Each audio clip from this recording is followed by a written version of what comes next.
आयुष्यात कधीतरी एक फेज असा येतो जेव्हा आपल्याला सगळं थांबल्यासारखं वाटतं. काम नाही, पैसा नाही, सपोर्ट पण नाही आणि वर्स्ट म्हणजे स्वतःवर विश्वास नसतो. आणि असं म्हणतात की माझ्यासाठी काहीच उरलं नाही. पण ऐक, हा व्हिडिओ खास तुझ्यासाठी आहे. ही तुझं वेळ बदलणार आहे. कारण एक गोष्ट मी तुझ्या डोळ्यात पाहतोय, तू हरला नाहीस, तू फक्त थांबलाय. आणि आज या क्षणी तुला उठवायला आलोय मी. लोकांना वाटलं की कोणीतरी येईल, कोणीतरी त्यांना मोटिवेट करेल, कोणीतरी हात धरून बाहेर काढेल. पण सत्य काय, कोणीच येत नाही. कारण लोक तुझ्या प्रॉब्लेम मध्ये इंटरेस्टेड नसतात. लोकांना तुझ्या प्रोग्रेस मध्ये इंटरेस्ट असतो. तू पडला तर शांत, तू उठला तर टाळ्या. हेच आहे आपलं जग. तुला माहितीये तू कधी थांबतोस? जेव्हा तू स्वतःला कमी समजतोस, जेव्हा तुला वाटतं की माझ्यात आता काहीच नाही. पण तुला माहितीये का, तुझ्यात जे पोटेन्शियल आहे ते कदाचित तुलाही माहित नाही. लोक तुला कमी समजतात कारण तू स्वतःला कधी मोठं समजलंच नाही आतापर्यंत.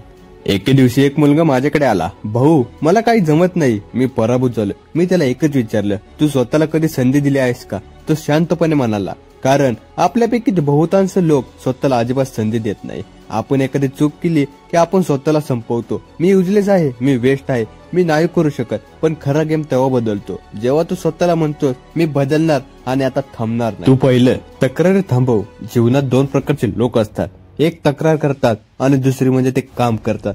जग तर दुसऱ्या टाईपला सेलिब्रेट करतं.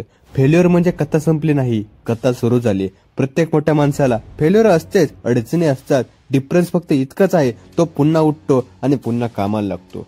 तुझी consistency is god level power. तू रोज 1% जर दिला ना तुझ्या आयुष्यात, एक तरी वर्षात तू 365 दिवस मजबूत पर्सेंटेज करू शकतो. कंपॅरिझन करणं थांबव. तू कोणाशीही स्पर्धेत नाही. तू फक्त कालच्या तुला मागे टाकायला जन्मलायस. पेनला वापर. दुःख होतंय त्याला तोड. दुःख तुला घडवतंय, फक्त तू त्याचा वापर करायला शिकला पाहिजे.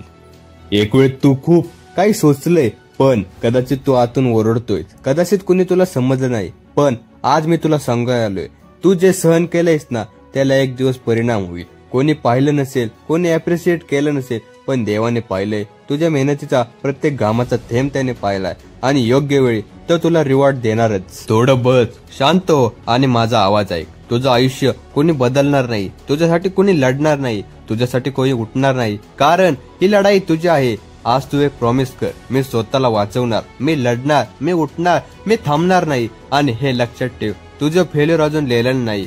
तू अजून ब्लँक आहे आणि ते लिहायला तू जलमतोयस. आत्ताच उठ, आत्ताच सुरुवात कर, आत्ताच बदल घडव. कारण तुझं आयुष्य कोण बदलणार नाही, तूच. आणि तूच फक्त ते करू शकतो. अशाच नवनवीन मोटिवेशनल व्हिडिओसाठी सबस्क्राईब करा YD.